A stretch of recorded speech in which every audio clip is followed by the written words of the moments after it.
Welcome to the Sister Speak Show, my brothers and sisters. You are listening live to the platform. I am your host, Ayana.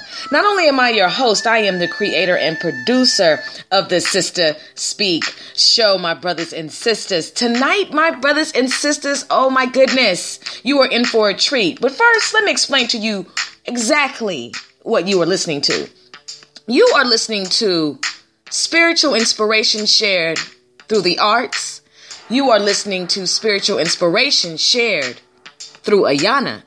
Not only that, we are a beautiful podcast that has 6 segments. But not only that, this is where contemporary meets vision, sound, and action. A talk show for great minds that create, inspire, and evolve. Oh my goodness, brothers and sisters. You are in for a treat. Okay, so listen. You can catch the Sister Speak Show live and on demand on Spreaker, YouTube, Alexa, Amazon Alexa, and SoundCloud, my brothers and sisters. Oh yes, we are a 6-segment podcast that is syndicated on Amazon Alexa. My brothers and sisters, what you can catch on the Sister Speak Show. Oh my goodness, it's so much. Let me explain to you. The platform, coming to the stage, the culture climate, the search effort, the tour, and the laugh line, my brothers and sisters. That's right. All of these segments are dedicated for your listening palate. We want to be the flavor in your ear. So check this out. The special guests who will be on the Sister Speak Show are dynamic, and they are impacting the communities with their passions. The Sister Speak Show is a talk show that will keep your mind and your soul informed, energized, and encouraged. Oh yes, we are a cultural renaissance platform that influences a climate that is conducive to who you are and who you should be. No reckless entertainment, just responsible listening nourishment. My brothers and sisters, we don't go dumb. We go wisdom. That's right, on the Sister Speak Show. So my brothers and sisters, tonight, my special guest, our special guest, that's right, author Ice Mike. Oh yes, brothers and sisters. When I tell you that we have a serious author in the house, we have a serious author in the house. And when I say in the house, I mean he'll be calling in live all the way from Oakland, California. So shout out to the Bay. Shout out to all the listening audience. Shout out to all of his supporters. Thank you for tuning into the Sister Speak Show. But you know what? I couldn't do it better myself. So let's just listen to who you're going to be listening to this evening. California on the platform tomorrow night on the Sister Speak Show at 7 p.m. Central Standard Time. Author, poet, writing consultant, self-development advocate, Ice Mike. He is the author of Golden State Heavyweights, Deeply Rooted 2, Deeply Rooted 3. He has received rave reviews, and people are absolutely fascinated with his creative writing ability. Oh, you'll be able to check him out on the Sister Speak Show, where contemporary meets vision, sound, and action.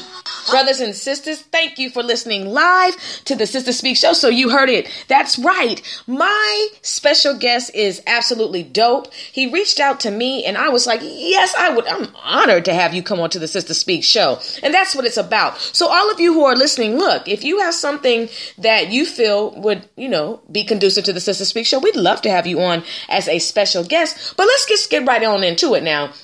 When it comes to being an author, when it comes to writing, when it comes to language and being able to reach out to your audiences, you have to be able to have a gift. You have to be able to, relate. And a lot of times authors just pull from their experiences, life's experiences that, just mirror what others are going through. And there are some authors that are able to just really, connect with the audiences. And, if you want to chat live, all you have to do is just create an account, chat live with us and, share your opinions with us on the Sister Speak Show. So anyway, when it comes to, urban fiction or, urban, nonfiction, whatever the genre is that the author is most creative in, if you will. And, authors can have several genres that they're able to, write in and create. When it comes to these type of genres, especially with urban fiction, that is a very popular genre. But there are so many people out there that want to know, how can I get my book out there? How can I, what do I have to do in order to write? Some people may not even feel like they have the gift to write, but they, through development and just maybe some courses and classes, they're able to, learn the skills. And then next thing you know, here they are being a bestseller. So when my guest comes on this evening, we'll be able to, talk to him about the different things that one can do in order to write, and how do you get published, and what does copyright mean? And even though you may know these things, it's always good to hear a fresh perspective, right? Okay, so listen, I found a clip for you on how to write descriptively, okay? Now, take out your pens and pencils and listen to this. And as soon as my guest calls in, we'll get right into it. Like I said, we'll talk about his journey, his passions, and anything else that, just kind of like correlates with the vibe. And then guess what? The show will be over. And then you'll be able to listen live on demand for the rest of the week to the Sister Speak Show. I am Ayana, your host, and you are listening live to the platform. And yes, tonight, my special guest is none other than author Ice Mike, my brothers and sisters. Okay, how to write fiction that comes alive. And this is by Nalo Hopkins, by Nalo Hopkins. And actually, this is put out by TED Ed. Let's go. How to write descriptively. Fiction for many reasons. To be entertained, to find out who done it, to travel to strange new planets, to be scared, to laugh, to cry, to think, to feel. To be so absorbed that, for a while, we forget where we are. So, how about writing fiction? How do you suck your readers into your stories? With an exciting plot? Maybe. Fascinating characters? Probably. Beautiful language? Perhaps. Billy's legs are noodles. The ends of her hair are poison needles. Her tongue is a bristly sponge, and her eyes are bags of bleach. Did that description almost make you feel as queasy as Billy? We grasp that Billy's legs aren't actually noodles. To Billy, they feel as limp as cooked noodles. It's an implied comparison, a metaphor. So, why not simply write it like this? Billy feels nauseated and weak. Chances are, the second description wasn't as vivid to you as the first. The point of fiction is to cast a spell. A momentary illusion that you are living in the world of the story. Fiction engages the senses, helps us create vivid mental simulacra of the experiences the characters are having. Stage and screen engage some of our senses directly. We see and hear the interactions of the characters and the setting. But with prose fiction, all you have is static symbols on a contrasting background. If you describe the story in matter-of-fact, non-tactile language, the spell risks being a weak one. Your reader may not get much beyond interpreting the squiggles. She will understand what Billy feels like, but she won't feel what Billy feels. She'll be reading, not immersed in the world of the story, discovering the truths of Billy's life at the same time that Billy herself does. Fiction plays with our senses: taste, smell, touch, hearing, sight, and the sense of motion. It also plays with our ability to abstract and make complex associations. Look at the following sentence. The world was ghost quiet, except for the crack of sails and the burbling of water against hull. The words quiet, crack, and burbling engage the sense of hearing.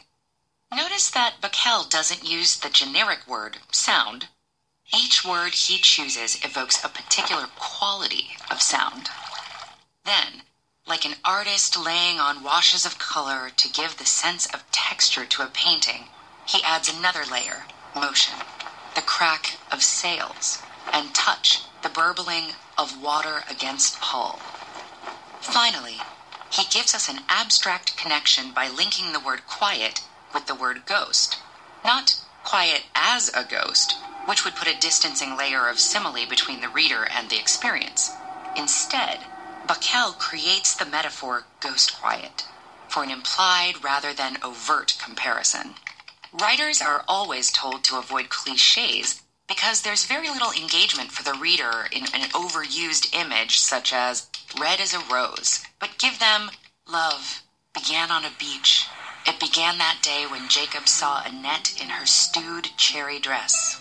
And their brains engage in the absorbing task of figuring out what a stewed cherry dress is like. Suddenly, they're on a beach about to fall in love. They're experiencing the story at both a visceral and a conceptual level, meeting the writer halfway in the imaginative play of creating a dynamic world of the senses. So when you write, use well-chosen words to engage sound, sight, taste, touch, smell, and movement. Then create unexpected connotations among your story elements and set your readers' brushfire imaginations alight. Brothers and sisters, you are listening live to the platform on the Sister Speak Show. I am your host, Ayana, brothers and sisters. So listen, tonight my special guest is, of course, author Ice Mike, the author of 4 books that he has. And then not only that, I think he's working on another one. So, we'll be able to get into that. It's just like, wow, to take the time out to write is a gift. It is a gift to be able to just say, you know what? I am going to dedicate my time and I'm going to put this out. And the rewards are so beneficial. It's nothing like a good page turner, right? It's nothing like just being able to immerse yourself into a book and you cannot stop reading page after page, line after line. It's just, it's just like, what's going to happen next, All right, brothers and sisters, here we go.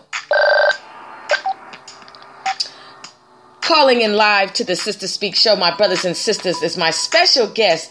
Give it up for author Ice Mike. Oh, thank you. Yes, of course. We just have to, give you a round of applause, my brother. Yeah, I'm cool with that. I appreciate that. Real talk. I appreciate being on the show. Well, thank you. So we're going to get right into it, brothers and sisters. You are listening live to the platform, and this is my special guest calling in all the way from the Bay Area, California, Oakland, California, to be exact. Author Ice Mike, it is a privilege and an honor to have you on our show. So first of all, thank you for saying yes, and thank you for even considering the Sister Speak Show. It's all good. Thankfully, I'm glad it's halftime of the Super Bowl, so I ain't missing too much of the game. So it worked out perfect as far as I'm concerned. Okay, well, I'm not going to keep you too long. I'm not going to keep you too short because I already know. I was like, oh my goodness, it's February 4th. Oh, I done asked a man to come on to the show. Hey,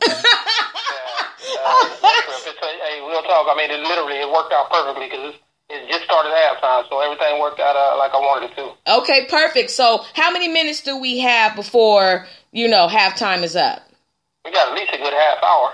Okay, well, let's get into it. So you are an accomplished author. You have, to my knowledge, 4 books that are out, correct? Actually, I have 3 that are out, Deeply Rooted 1, 2, and 3. And in this month, I'll be releasing my 4th book called Golden State Heavyweights. I'm in the final process of the editing stage, so I should be releasing that sometime in February.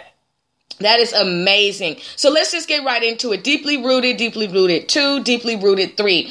What is the genesis of the even, creating these books? Like how did you even come up with the concept and what was the experience like writing it?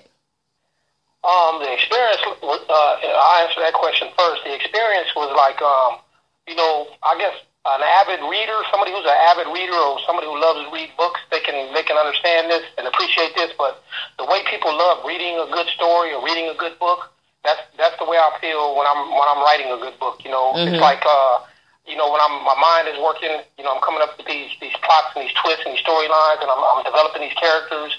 And for me, it's like, just I can't wait to get back to it. If I have to go to work or I have to go somewhere, I'm like, man, I can't wait to get back to the laptop so I can start on this book, get back in this story, So it's just, the process is just, it's like an escapism for me now, So I love writing the same way I used to love reading books. And that's amazing. So do you feel like not only that it's an escapism, that it's also therapeutic? Oh, most definitely. That's actually how I started writing. It's very therapeutic. It's very calming to me. And it forces me to have to really explore myself, when developing characters and these characters going through some tumultuous or adversity, they're facing adversity or something, I have to really look within myself, and there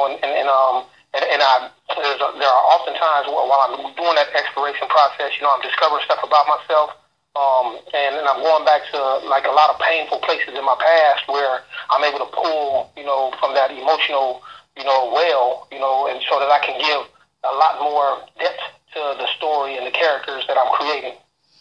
That's amazing. I thank you for sharing that. And I understand that because I know writing is therapy, and it helps so many people. So many of the special guests who have come on the show, that's just a common statement that it is very therapeutic. It has saved their lives and has also saved other people's lives because definitely. But also I started writing in 2010, and when I said it was very therapeutic, is originally I started writing poetry, so right. I was able to really express myself and, a lot of my pain and my pleasures and my imagination, and I was able to get that out through creative writing, writing poetry. So, that's where the therapy originated in terms of my writing, and then I just evolved into a novelist, an author.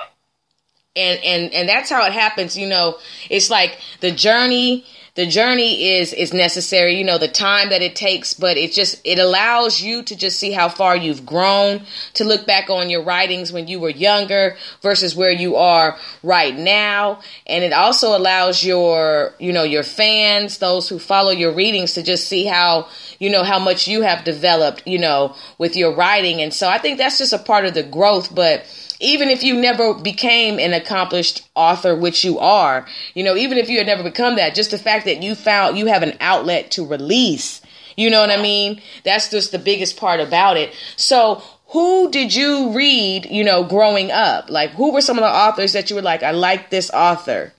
Oh man. Well, off the top, first and foremost, Iceberg Slim. That's actually where I got my pseudonym from. Back in the day, I used to gang bang, and I didn't have a nickname. My name was just Mike. So, yeah. I was 13 years old. I was sitting in juvenile hall, and I was like, I need to come up with a catchy name. And my mother brought me this book called "Pimp: The Story of My Life" by Iceberg Slim, and when I read that book, it was like, man, this is powerful. It's like this. And this is stuff that I identify with, with my father having been a pimp. This is the lifestyle I witnessed growing up. And so, I used that name, Ice Mike, it was a nickname and a moniker for a long time. And then when I started writing, I just kept it, because I feel like, that's my homage to Iceberg Slim. So Iceberg Slim, most definitely, Donald Goines, to me, he's like the most accomplished street lit, urban lit author of all time in my eyes. He has very powerful books. I read Robert Ludlum, Louis L'Amour. Yes. Those are like country western books. Yes, they are. Western books, cowboy books. Yep.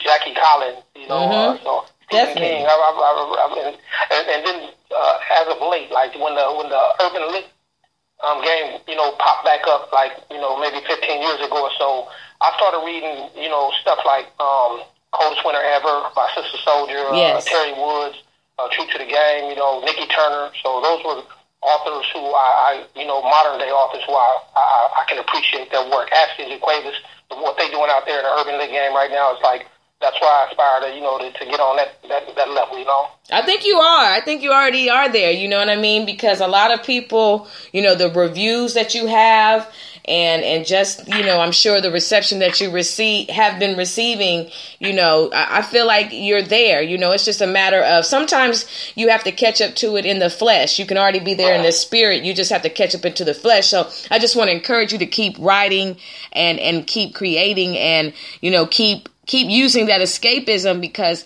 you're able to then, there's a lot of people that can relate to what you're saying, that have lived the life, that come from that soil, that can relate to the characters, and so they'll follow you. And the one thing that, and another thing about your writing is that, it'll bring more brothers into reading. Sometimes, that stigma, the stigma of reading is not cool, and things like that. And we know that that's absolutely ridiculous. But then, look, hey, you have a gift that, look, now you're bringing more brothers in that may not have ever picked up an urban novel, okay, at all. They'll go look at an urban movie, but to actually just sit, take the time out and go old school with it, and read a book, you know, you have that gift. So I just want to encourage you to keep doing it because, you know, for the ones who are in juvenile hall, now they're saying, you know, my mom brought me this book by Ice Mike and it changed my life. Now I'm over here writing and, you know, I'm getting ready to do my own novel and this, that, and the third. So, you know, you never know how you will influence somebody else. So, you know, you just keep creating. Absolutely. Yeah, I agree with that 100%. You know, we need to promote literacy in the Black community. You know, I mean, there used to be a very derogatory, like joke. I call it a joke and a stereotype that if you ever wanted to hide something, put it, you know, from a Black person, put it in a book. You know, when I heard that growing up, I used to hate hearing that, and I think a lot of folks bought into it because they ridicule intelligent dudes. You know, they ridicule guys who are pursuing education. Definitely, you know, in the Black community, a lot of times, and it's unwarranted and it's unfair because you know people start dumbing it down and being living up to that ignorant stereotype. So I'm 100% in agreement with what you're saying. Definitely, and I just that's just the mentality that some of the mentalities that permeate through our villages, but, you know, hopefully with time will come change, you know, and that's a good segue. You know, I was just, since you're watching the game and everything, and I told you that I wanted to, you know, kind of touch on the Colin Kaepernick situation with you and just get your outlook on that. And how do you think his stance has changed anything, if it has changed anything, and just what are your views on being in an industry or being in a part of a corporation to where you can't be all the way how you feel? Yeah. Well, with Kaepernick, first and foremost, I have nothing but the utmost respect for Colin Kaepernick. Yes. And people like him who stand up for a just cause and stick to their guns no matter how much adversity they may face as a result of it. You know, I mean, this brother, you know, he believed in something, as well as some other guys, you know, who their names might not have been popular as much as his, but they believed in something and they stuck with it, you know, and I can truly appreciate that somebody, you know, stood, you know, in the face of adversity, and I'm glad they did because, you know, when he took that stand, it's like originally they made it seem like it was about him protesting the national anthem because he was Black and the national anthem represented American, you know, this or that, you know, but in reality, he was just speaking about these social, you know, injustices that were taking place, especially the murdering of unarmed African Americans by the police, which at the time was just, it was like outrageous, like every time you turn the news on, you know, somebody getting gunned down, and I mean, it was going to the point where it was on TV, it was being televised on Facebook Live, and people, wasn't nobody saying that, you know, like, nobody was speaking up about this, so the fact that he raised that and an issue and he made these people have a conversation about something that they were very uncomfortable with having a conversation about, I applaud him, you know? Definitely. No, I mean, you know, it comes a point in your life where you're going to be tested at, a test that's going to either pull you to the left or the right. And that pull is going to determine your whole future. I think we all come to that crossroad where all of your beliefs, all of your morals, everything that you stand for is going to be tested. And you're going to have to be, and that shows the depth of one's character to be able to walk away from it all, to just literally say, I'd rather have life than death. I'd rather be able to, you know, do this thing, which I know is the right thing, versus sell out. You know, I think a lot of times we have to be able to understand that we're not only just responsible for ourselves, but that we are responsible for the village, that, you know, we are supposed to be united. You know, we are mighty in numbers when we are united. So, you know, I just think that being bold is a gift. And it is a gift that will be tested throughout time for trailblazers. And he turned out to be a trailblazer, you know, went right on through that football. Look, avoided those concussions. You know, I was like, that brother is extra smart because, you know, the concussion rate was high as well. And, it was, so much was coming out about that as well. So, I want to also transition because you live in the Bay Area. What do you think is some of the things that could happen to change the mentality of the Bay Area, to change almost what it seems almost to be a dark cloud over the Bay as far as our people is concerned as far as motivation, the lack of value of life? What do you think? What do you think are some remedies that could take place in the streets of the Bay Area? Well, I've been in the Bay Area for a short period of time, and what I've witnessed in my time here is that there is a lot of advocacy here. There are people who are very, they protest, they speak up, they stand up for theirs, and it's unfortunate that most of the negative things are always blasted in social media or in the media. But it's always been like that. But they don't highlight the protest, the positive form of protest that many African Americans and people of color, or just people in general in the Bay Area are doing. And one of the things that me personally, I can speak for myself personally in this regard, is it was deeply rooted.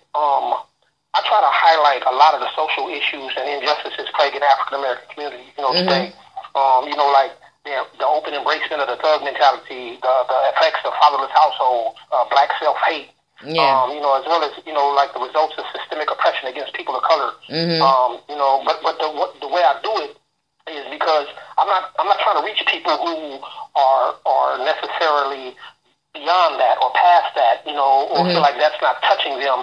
I try to reach like when you talk about at-risk youth or disadvantaged youth or guys in the juvenile halls and things like that. I try to touch them because I want them to, one, identify with the fact that I was there where they're at, and a lot of what I'm writing about is I don't beat them over the head with it. So my book isn't like a preachy type of book. I weave these things into the storyline, right? Dialogue, through like real true narration.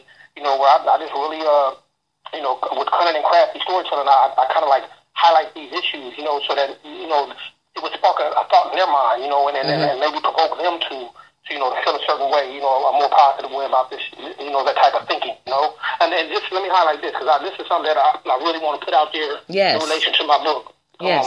A few years ago, when the show Empire first came out, I remember the conversation came up about Terrence Howard, I believe it was, said that they was strongly pushing for using the N-word to make it more authentic. Right. And I was in complete disagreement with that because at that time I had just watched the movie 12 Years a Slave, and I had been a dude who used the N-word regularly in my conversations, and would defend it with honor, and pride. Yeah. And I make that argument like, well, I just took the word and I owned it and all that kind of stuff. And with me, I determined at that time, that was in 2014, I determined at that time that I'm going to take and remove the N-word from all of my books, so I don't use the N-word in any of my storytelling, and I guarantee you 100%, my books are every bit as street and hood and gangster as any other urban novel, so I'm proud of that fact. And that's what's up, and I applaud you for that as well, because that word does not define anything. It's just an adjective, and and it's an adjective amongst millions of adjectives. So the fact that you would even take that stance, to me, is impacting the community. Is you're impacting the community through literature, and that literature is so impactful that it allows our brothers and our sisters to understand that there is a language that we can speak that doesn't necessarily require to have to use the N-word. So I applaud you for that, and it's about teaching. Not only are you an author, you're a teacher. You're sharing and you're teaching through your words. You have a platform to, and almost not, I'm going to say a soapbox, but you have a platform that will that can honestly just slide so many nuggets and gems that, put it in a book, because like you said, that quote about, if you want to hide something from someone, put it in a book, and that is something that has permeated throughout, several decades in our communities.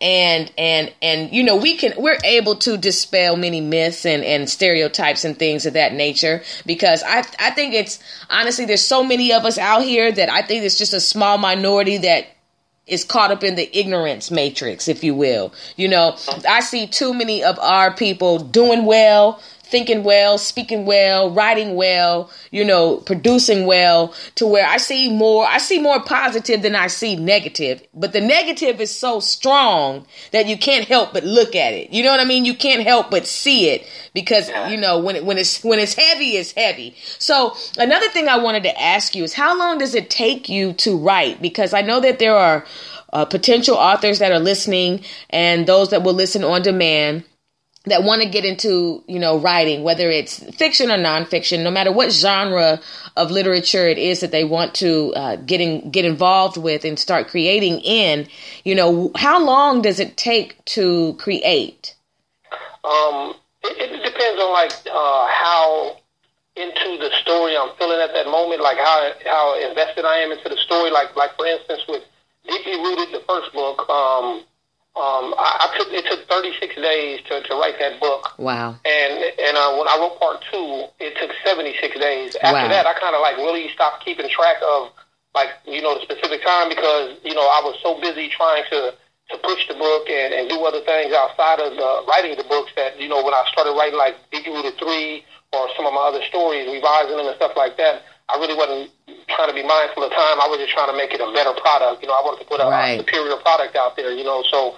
But it depends. I think a lot of it has to do with, how much you really feeling, that story at the moment. Because if you sit down and you just get in front of that laptop or that computer and you just go and you in it, then it might not take you no more than a month, 2 months, But if you want to, take your time, pace yourself, you might be working 2 jobs.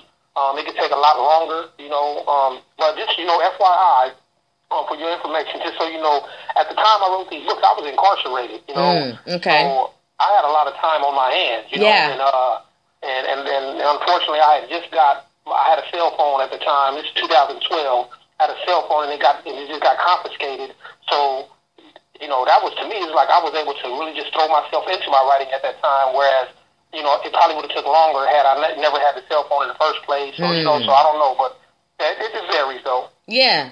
And I appreciate you for sharing that because, it's amazing what we can produce with time. And, whatever the journey is, whatever the course is, we all are always going through something to get to somewhere.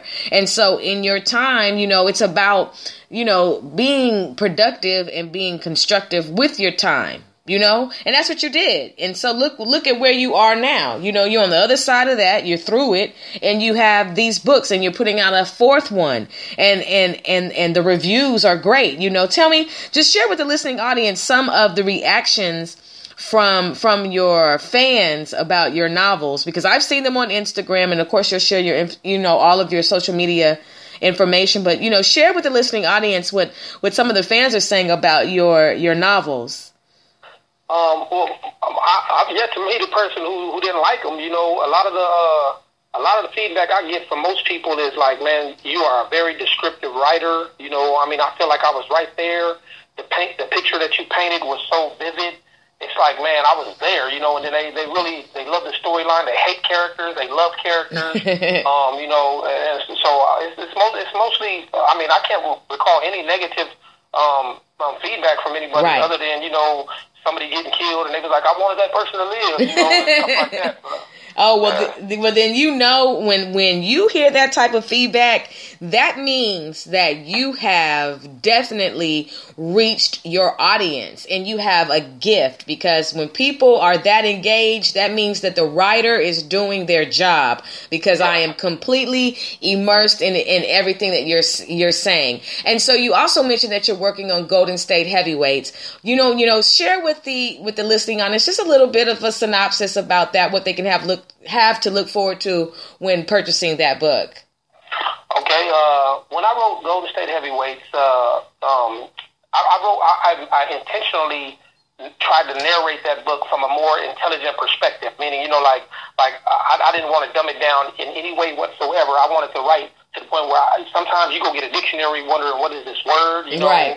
I have, the story is about this, he was basically like a thug tycoon, that used to hit big licks, and a tragedy calls for him to change his game plan.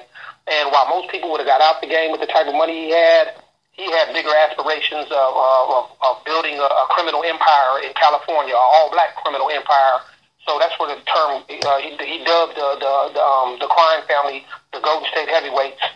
And but the character is a very intelligent dude, you know, where he plays chess with the game while everybody else is playing checkers with it. So then, you know, I also have like a romantic thread in the story. I have some betrayal and treachery in there, you know, and it's a lot of, you know, action and drama. But it's a more intelligently written novel. And actually, most of the guys who read my books, Deeply Rooted 1, 2, and 3, they say Golden State Heavyweights is the best book that I've written. So I'm like, I can't wait for this to come out and see the reviews on this, you know? Yeah, I'm excited too. And, you know, I can't wait for it to go to movie. I can't wait for your books because I would like to be in at least one of the movies. I'm just putting my pitch out there now. Look, I got to throw it out there. Look, Deep Into the Sea, I threw it. But I cannot wait until it is produced into a movie. You know, that's going to be so dope because is that the route that you want to go? You know, or you know, what do you want to do as far as, you know, expanding your brand with your novels? It's two different avenues I want to go, two different paths that I want to take with my writing is.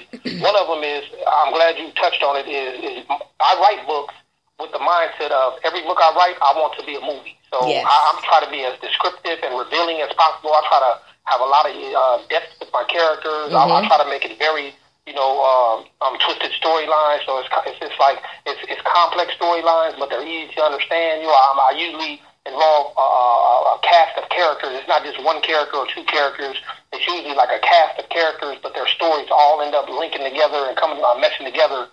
So I always write with the mindset of my book being on the big screen one day, and I believe it will happen. You know, no doubt about that. Definitely. Definitely. No, keep going.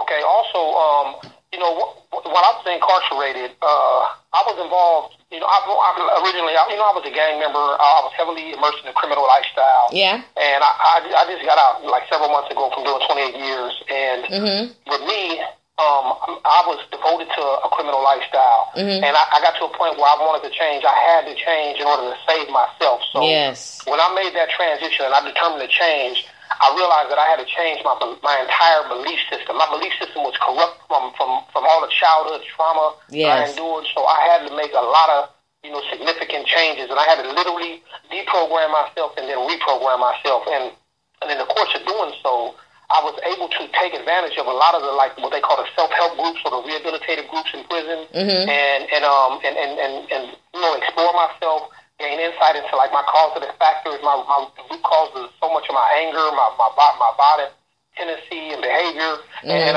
so now what I'm trying to do is I want to be able to create a creative writing academy, you know, a writing academy where I incorporate creative writing with a lot of the self-help groups, exercises and things that I did, prompts and things like that, and so that at-risk youth or disadvantaged youth can basically be better informed. They can connect the dots as to the things that they went through as children, you know, and how that formulated their belief systems and why they're acting and thinking the way they're acting now. And that I feel like, you know, if you know better, you know, you do better, you know. So if they're better informed, they can make better informed decisions. And you know, one of the motivating forces with that is I think about all the people that I victimized, you know, as like a teenager, you know, and a young adult. Yeah. And I like, man, if I can use this creative writing to change one life, change one mindset, you know, I just think of how many people will no longer be victimized or won't be victimized as a result of that person changing his mindset.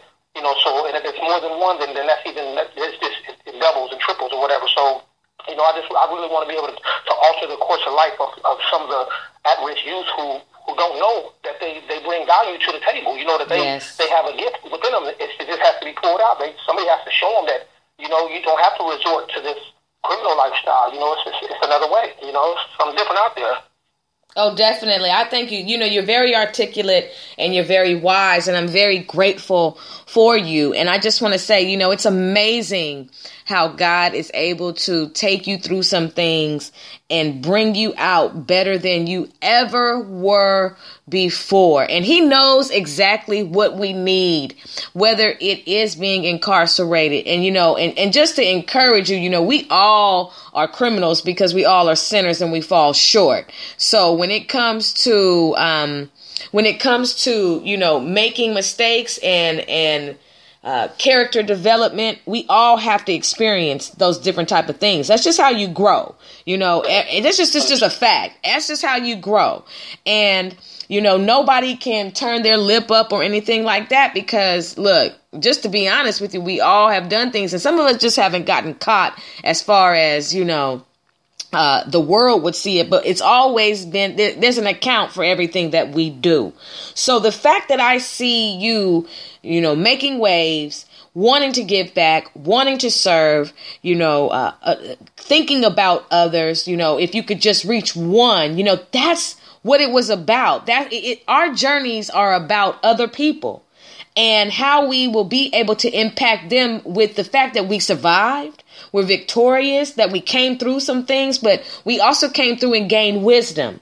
And so that's what you want to do. So I do believe that you will be able to speak to the youth. I do believe that you will be able to, add your creative writing projects to self-help classes to help those in need like you were helped. I do believe that you are embarking upon some things that you didn't even expect to happen and some things that you want to happen that are going to impact the communities because your voice is needed with the at-risk youth. They need to see somebody like you. They need to hear the real. They don't need to hear some old fake talk. They need to hear somebody say, look, I did this, I did that. This is what happened. And then, and as a result, this is what's up. See, they need to see that life is not just, okay, you get incarcerated and that's it.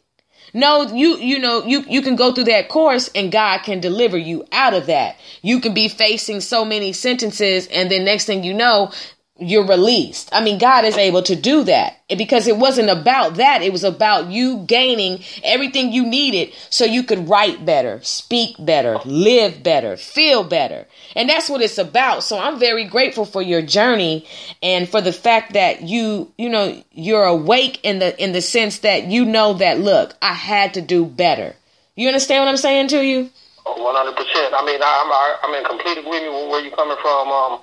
I say all the time, that, I had to go through everything that I went through to become who I am today. Yes. I mean, it was supposed to happen. That's why it did happen.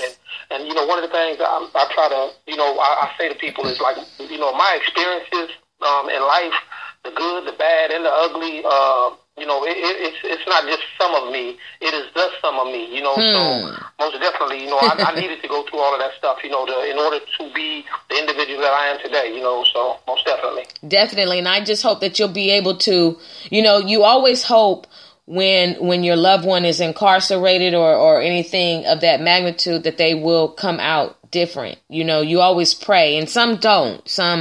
Some don't. So you always pray for that epiphany, that divine intervention.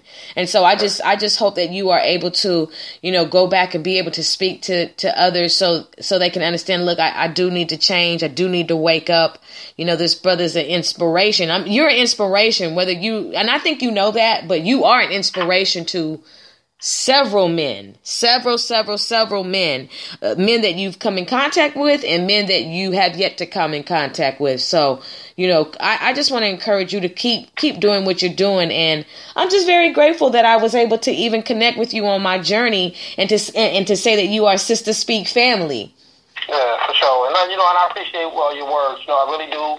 It means a lot, when people recognize that, because like oftentimes, you try to do the right thing and it goes unrecognized. And not that you're looking for a pat on the back or whatever, but just when people are, they're quick to point the finger at you when you do wrong or quick to say something about you when you do wrong.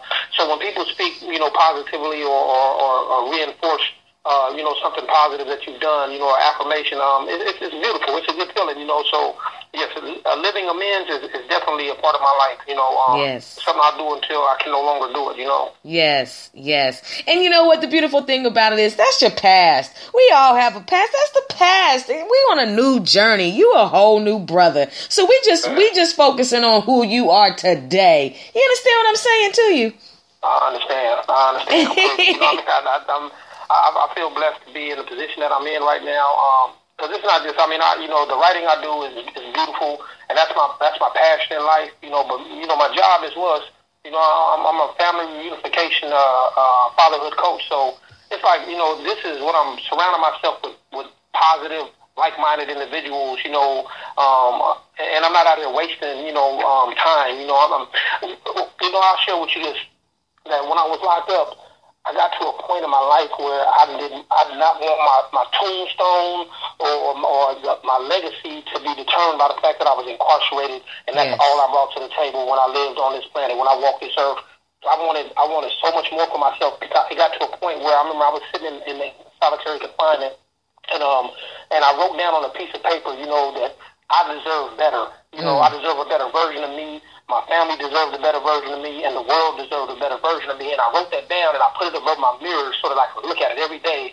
And that's the year that I'm determined to change my life. And it's like right now, I stopped at that point. I stopped being selfish, and I started being selfless. And I started trying to really, be the best me that I can be, because when I'm no longer here, 20, 30, 40, 50, 100 years from now, I would hope that my manuscripts are still, in publication, and that people who know me or are affiliated with me or, are part of my lineage, they can be proud of the fact that the statement, the footprint that I left on this planet was deeper, and just the fine print might mention my incarceration, but the rest of my verse, will be so much bigger than that, Yes. Yes, that is well said. You know what? You are... this is what I do on the Sister Speak Show. I always do a lot of encouragement, but you are absolutely dope. I'm not just pulling your chain or yanking your chain or anything. I'm just being very honest when I say you're absolutely dope, and I can hear the redemption in your voice. I can hear it in your thoughts when, as far as when you relate it in your speech. I just hear the change in you. And so, I just want to first of all, just take the time out to thank God for the fact that He is awesome. He is amazing. He is a deliverer, and He's amazing. And, and I'm so excited that I get to sit here and speak to a miracle and, be able to vibe out with somebody who's very wise. I just thank you for your contributions to literature, first of all, and to our literature. And I just thank you for all that you have done and will continue to do. I would like for you to please share with the listening audience all of your social media information and anything that's coming up next, and your shout outs, because I know halftime is almost up. Oh, no, I'm not tripping. The conversation is good. I can miss some football for this, so no doubt about it. Thank you. Let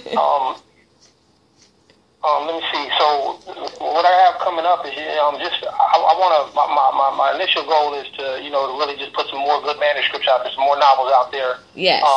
Which, want to be out this month, called The Gold Set Heavyweights.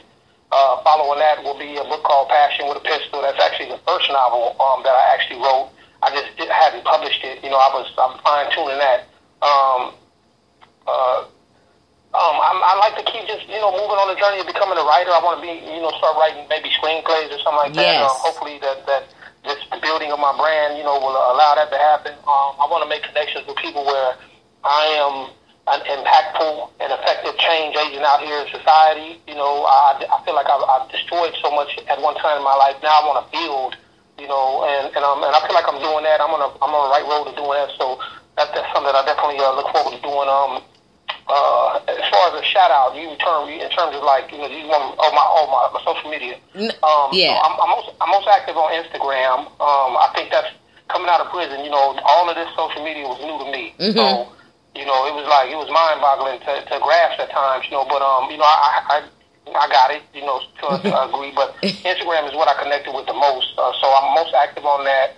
I have a Facebook and a Twitter. I haven't been as active on it, but I intend on being more active on it. Okay. And it's Ice Mike right now. Mm-hmm.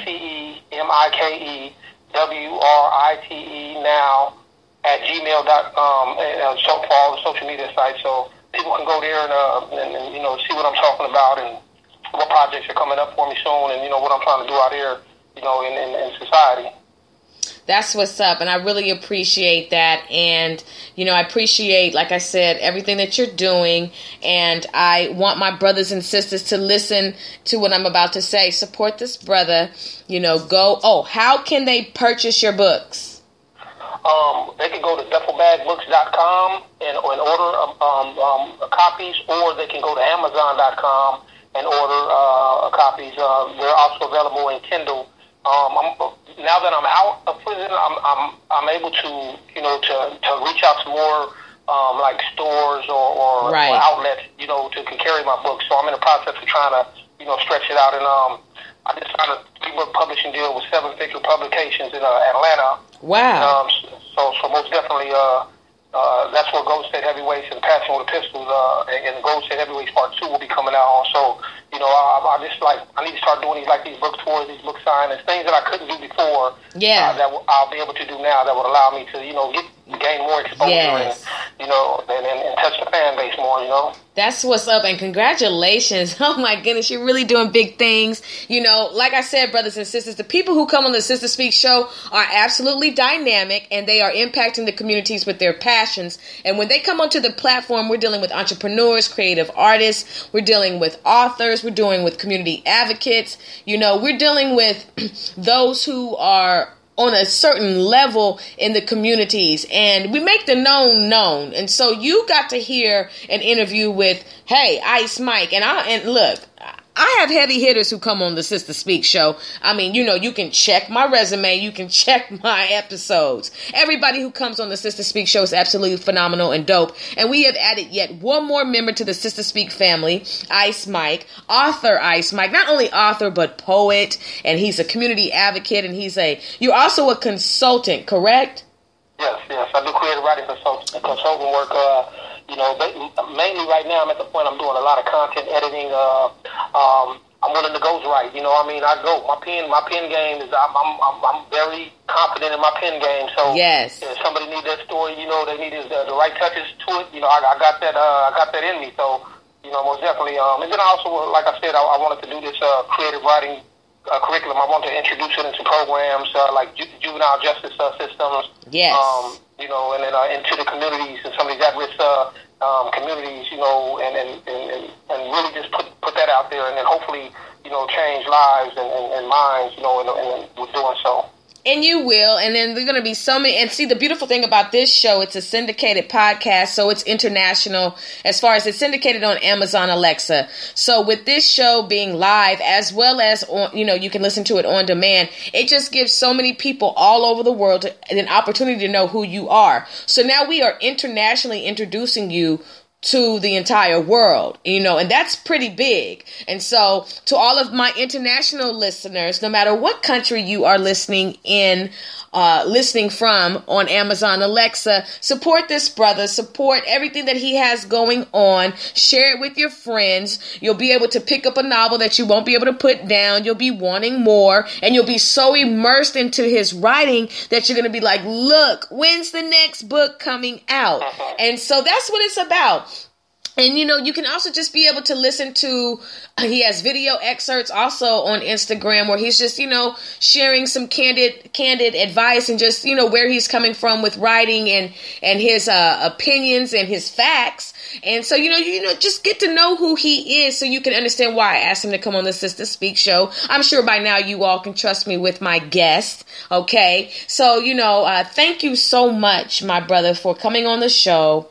I thank you for, like I said, everything that you're doing, everything that you will do, anything that you need from the Sister Speak show. If you have anything coming up where you just like, hey, you know, I want to stop by your podcast and make this announcement, you know, feel free to do so because, like I said, you are Sister Speak show family. And once you're a Sister Speak show family, you're always Sister Speak show family. So, you know, anytime you need anything, just hit me up and, you know, I'll be able to slide you in and you'll be able to, you know, speak to the listening audience and get whatever you need to get out that way. Most definitely, and I appreciate that. I mean, I really, from the heart, I genuinely appreciate that, and I truly appreciate what it is that you bring to the table. And, you know, early on in this conversation, you spoke about casting something out there into the ocean, you know, and I tell you, you know, this is the kind of thing that I like to take advantage of opportunities when they present themselves, you know, and And I figured, like, okay, what can I, my mind is working while I'm talking, and I'm like, Deeply Rooted 4 is already written. It's not, since part 3 just came out last year, I wanted to give it some time to breathe, but before the year is over with, or the beginning of next year, Deeply Rooted 4 will be coming out. And in that, I'm going to make sure that I incorporate some type of dialogue amongst the characters, so that I can shout out Sister Speak Show and just to familiarize people with some of my fan base who may not be familiar with your show, and just throw it out there. I mean, it's, when people show love, I feel like you got to show them love back. It's just the right thing to do, and I think karma evens itself out all the time. So, for you having me on the show, I definitely appreciate it, and I want to be able to, extend the same type of courtesy and love that you showed me today, Oh, God bless you. That really that touched my heart, and I thank you so much for that. I'm over here blushing. I'm chocolate, but I'm blushing. That really means a lot to me. And I thank you so much for that love. And like I said, anytime you need anything, it's no problem. Do you want to say any shouts out to any family members? Anybody that you want to say hi to that will be listening to you live and on demand? Well, most definitely my fiance. She's been a steadfast advocate for me. Stood by my side. For the last 3.5 years. And I mean, she's my ride or die, so Jamie, definitely want to shout her out.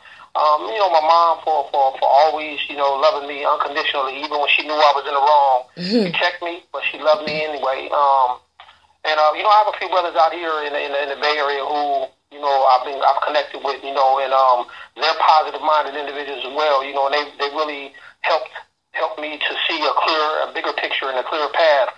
Brother Tyson Amir, he has a book called Black Boy Poems, and it's mind-blowing when you hear this brother do a spoken word on YouTube. He's a very gifted brother. Malik Wade, he's out in San Francisco doing the same type of thing that I'm trying to do, in terms of touching lives of the disadvantaged youth. And, anybody doing something positive, I want to shout you out. If you're doing something positive, don't think it's not going noticed. People pay attention, even if they don't speak on it. And if you're doing positive things, you're usually doing it because you want to. So, yes. Hopefully it's bringing you the type of joy that you want, yes. And the type of peace within that you want. So, most definitely I want to shout out anybody doing something positive and progressive in their life. Definitely. And shout out to your fiance. Hello to you. And shout out to your steadfastness. It's always good to find somebody who's loyal, whether it's a male or a female. And it's always a blessing to be able to just have a partner who gets you, who loves you, and is willing to just, extend mercy and show love. It's a beautiful thing to have just one somebody in your life. You get to a point, you get to a point in your life where you're not trying to have a whole bunch of people in your circle. You just, you get wise enough to where you're like, if I can just have one somebody, I'm doing real good. You know what I mean? Yes, absolutely. 100%. And you're right, because oftentimes we never find that. A lot of people go through life and they never find that one somebody. Mm-mm. So when you finally do have that one somebody or several people, it's a beautiful thing to, yes. To be surrounded with that kind of unconditional love, where people who are going to tell you the truth, yes, and they're going to roll with you regardless, so yes. Most definitely it's a beautiful thing. Yes, it is. Well, I thank you so much, my brother, for coming on the Sister Speak Show. Thank you for being a very, very special guest on the platform this evening. You have definitely set the stage for the platform for the month of February in a way that is at an all-time high. I know I'm doing really well when I get to have conversations like this. It brings me complete joy. I look forward to having to be able to take the time out to read your work, because not only do I just want to have you on the show, I do want to be able to read, your novels and be able to just really, come back and, give a review online and, on the Sister Speak Show, with my guests and everything. So hopefully we can get it to where we can even start some type of book something to where, okay, this is what we're reading for the month of February, Deeply Rooted 2, so these are things that I brainstorm about, because I want to add more segments to my show. So I just thank you. You've got my brain and my wheels spinning this evening. And so, let's just say this. Let's just switch the subject for a minute. Philadelphia or the Patriots? I'm a Dallas Cowboy fan, so I really ain't trying to see the Eagles win, but I'm tired of seeing Tom Brady and the Patriots win. So I'm kind of like, I just want to see a good game, you know. Yeah. It's one way or the other, but I call it. I think Philadelphia, from watching the first half, they was handling New England pretty good. So I'm thinking that they're gonna win, but you can't ever count this dude Tom Brady and them out, man. I just know, yeah, I'm a Cowboys fan, so it's hard for me to even cheer for Eagle, you know. I understand. And look, I'm out here in Texas, so, there are several million Cowboy fans. I personally, if I had to, I like the Raiders. I'm just going to put that out there. I don't know if they're going to ever, not we, I don't want to say we, but I don't know if they're going to ever get to the bowl. But shout out to the Warriors. Yeah, they're doing their thing. Yeah, definitely. Absolutely. It's a dynasty right now in the NBA. Oh, definitely. For sure. But anyway, my brother, I thank you so much for your time. And what I will do is I will send you a copy or put a copy in your direct message of the Sister Speak show with your interview. You'll be able to, post it and do whatever you want to with it. And the beautiful thing about it is it'll be on demand forever. So for the rest of however long we are allotted this life, folks will be able to tune in to this interview. So it's a win-win situation. Yeah, absolutely. And I look forward to hearing your feedback once you do read any of my books. I mean, it's really engage people and, answer questions, and fill them in on why I did what I did with characters and stuff like that, or why I went a certain direction with the story. So most definitely I would love to have that conversation with you one day and with others, so I appreciate that, most definitely. Okay, well, this is not goodbye. This is just definitely, I will just talk to you later. Absolutely. Okay. About it. Take care. You have a good night. You too. Oh, brothers and sisters, we must give a round of applause for Ice Mike.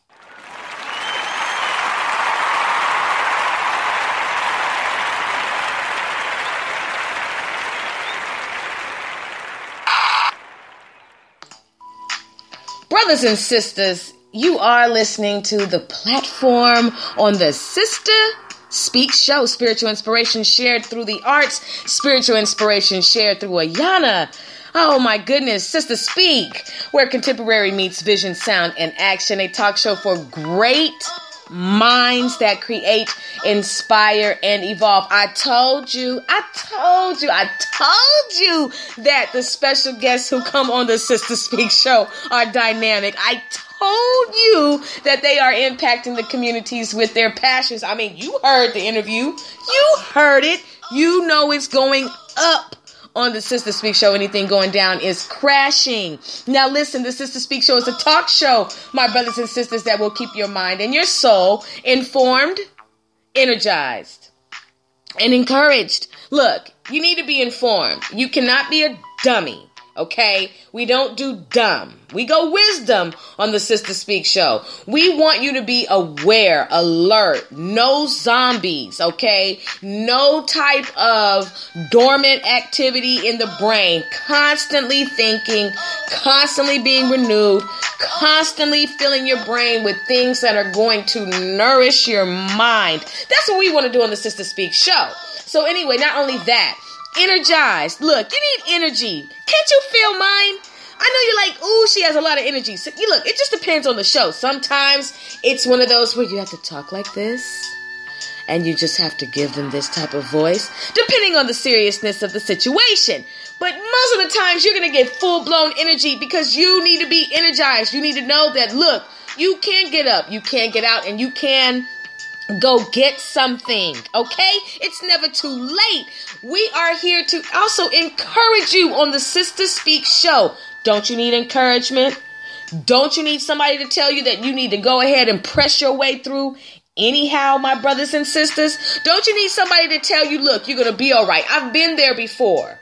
Look, God is able to deliver you from that thing. You always need to be encouraged. You need somebody to tell you, look, right now, you're a hot mess, but you don't always have to be a hot mess. You can come out of your hot messness, my brothers and sisters. That's what it's about. No, it's seriously about encouragement, because through our trials and tribulations, sometimes it can get lonely.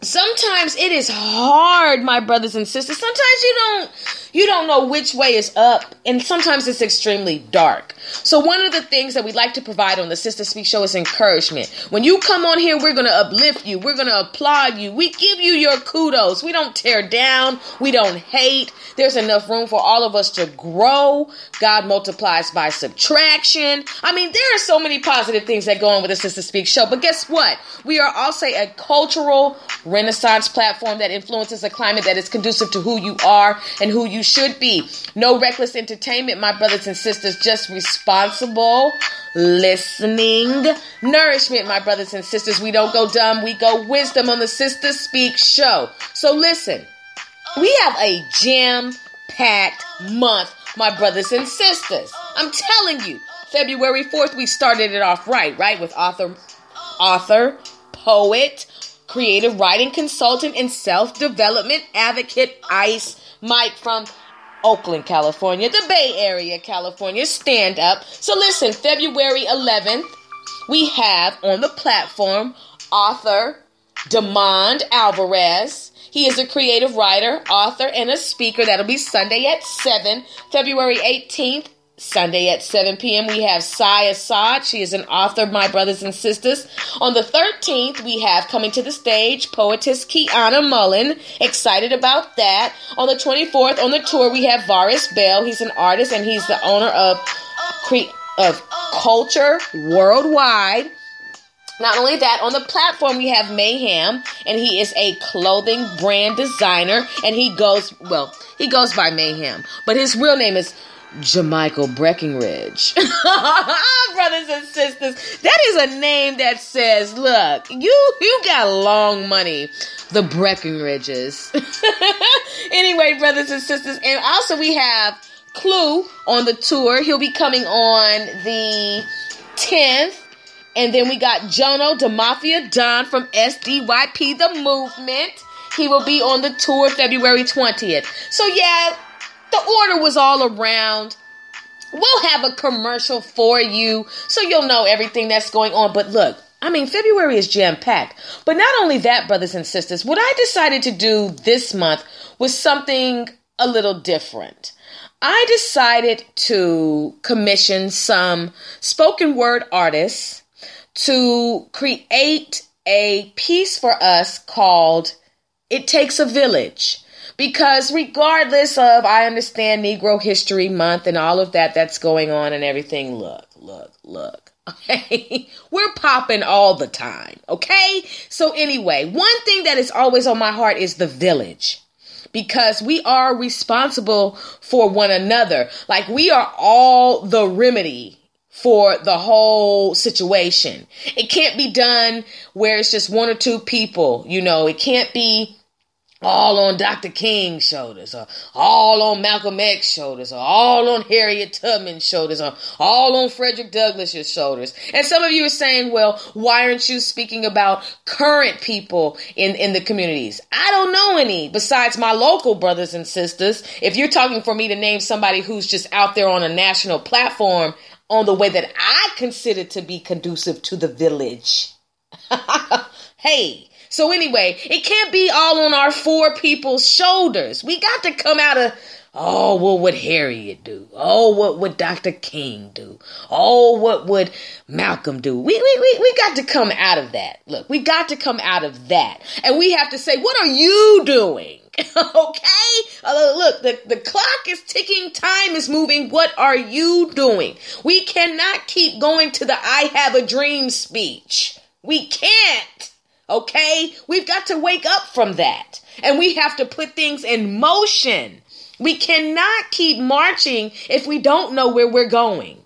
So with that being said, it starts with the village. And so I commissioned Lauren Schiller, and I also commissioned Poetic Lee, as well as Derek Ben Israel, as well as myself, to provide you all our insights on what It Takes a Village means to us. So tonight we will start off with just one of our special guests, Poetic Lee, with It Takes a Village. So let's listen.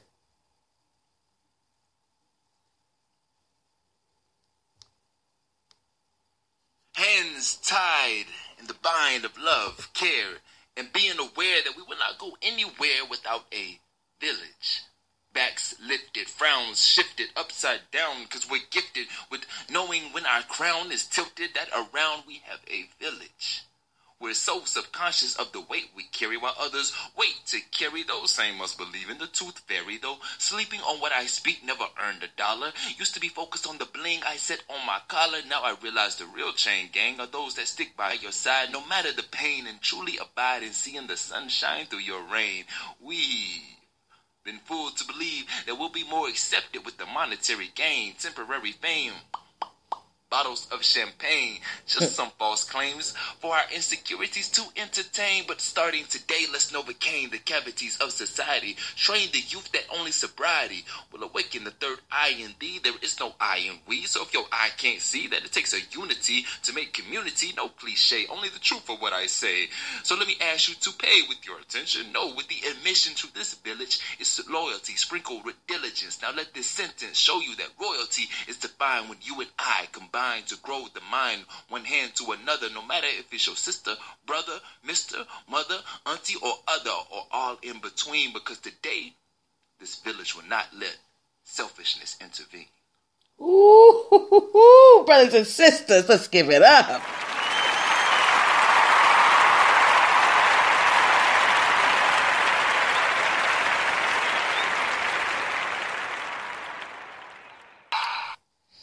See, that's what I love about the Sister Speak Show. That was beautiful. It Takes a Village by Poetically. I thank you so much, Poetically, for your contributions to February's shows. I will be playing all throughout the month of February our beautiful commission pieces from said artists that I mentioned to you all, my brothers and sisters. You know, I know you enjoyed this evening, right? I mean, wasn't he absolutely dope? I mean, I am so excited about change, and I am so excited about redemption, and I am so excited about epiphanies. I mean, look, brothers and sisters, when it comes to growth and change, we all bump our heads, and we all are able, for most of the time, some of us are able to come out of those things, you know, that we go through with wisdom, with wanting to reach out and touch someone. So I just want to challenge you all today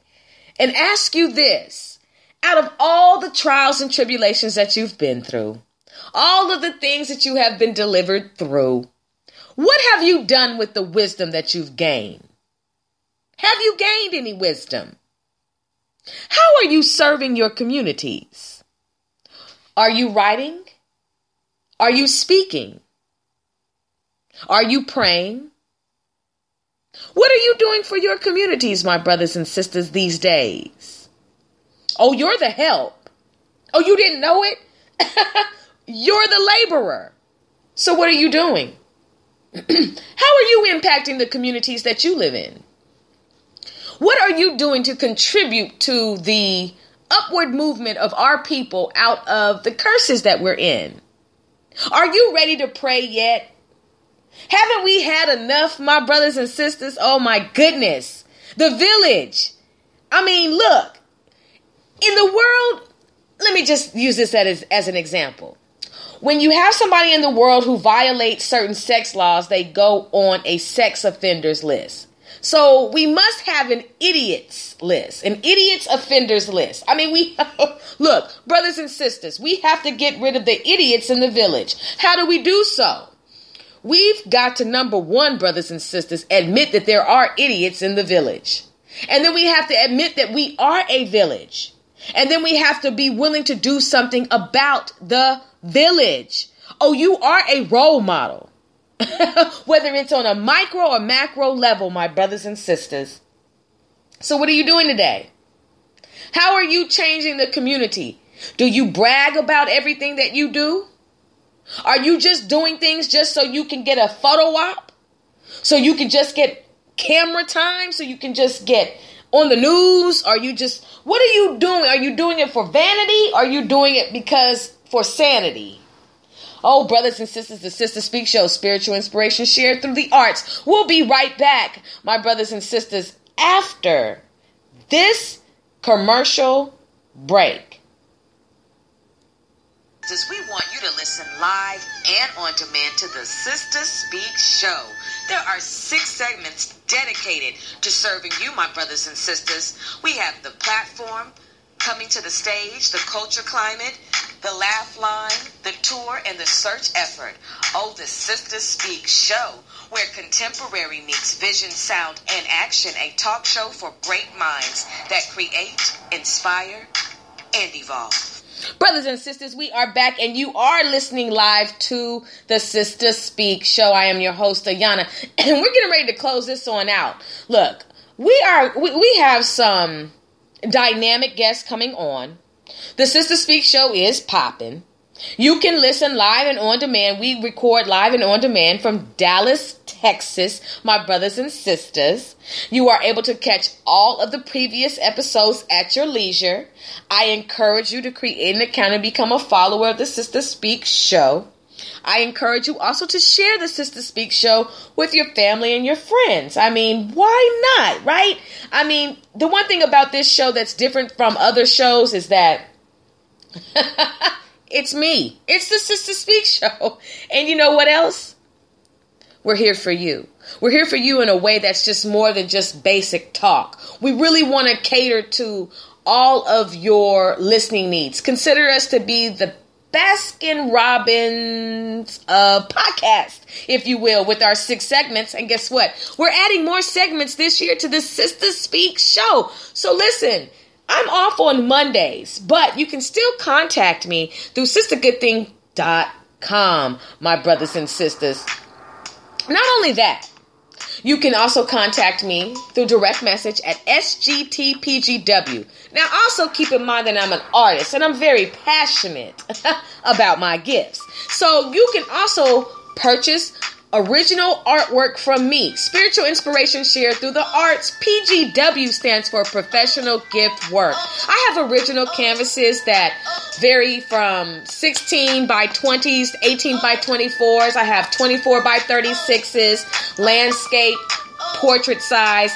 Just go on Instagram and you can look at all of my canvases. Now, you're going to have to scroll down Instagram a little bit because I got about 770 some odd posts. But you can look at my canvases. You can look at my illustrations. And you can just purchase for a very affordable price original artwork. And if you don't want to purchase the original artwork, but you would rather have a print, I have those available too for you, canvas prints as well. So direct message me, and PayPal business is how I send out my invoices. So please check out my artwork. My artwork is original, vibrant in color. I like to paint scenes that relate to, my journey. I'm really into water scenes. So if you're interested in having some original artwork in your home by me, Sister Good Thing, by me, Ayana, of Sister Good Thing, professional gift work, I'd love to definitely become someone who can complement your walls or your office or any other environment that you like to have art. I'm all about artwork.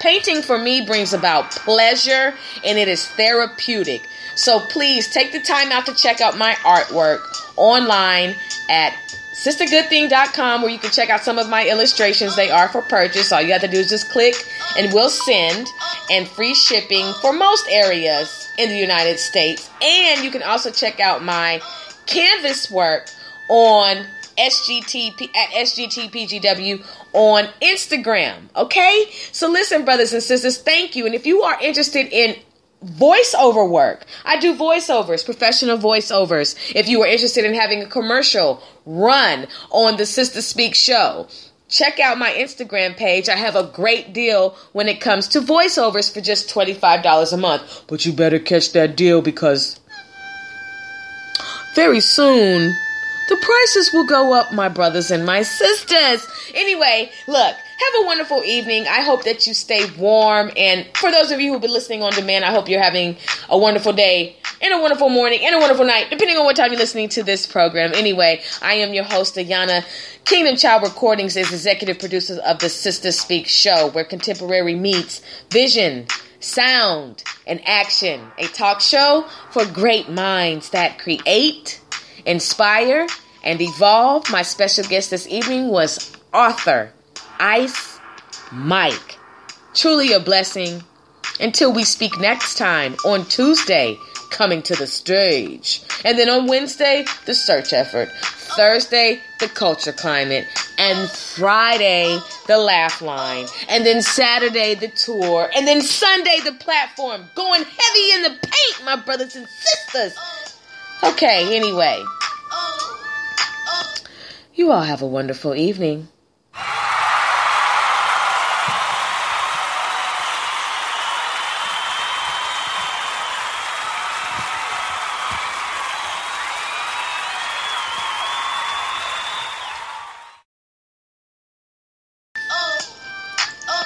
That beat's funky, right? I just have to... Come on. That's Kingdom Child Recordings. Look out for Derek Ben Israel. Just remember that name. Derek Ben Israel. I'm just telling you. Fuego. Anyway, my brothers and sisters, much love and good evening.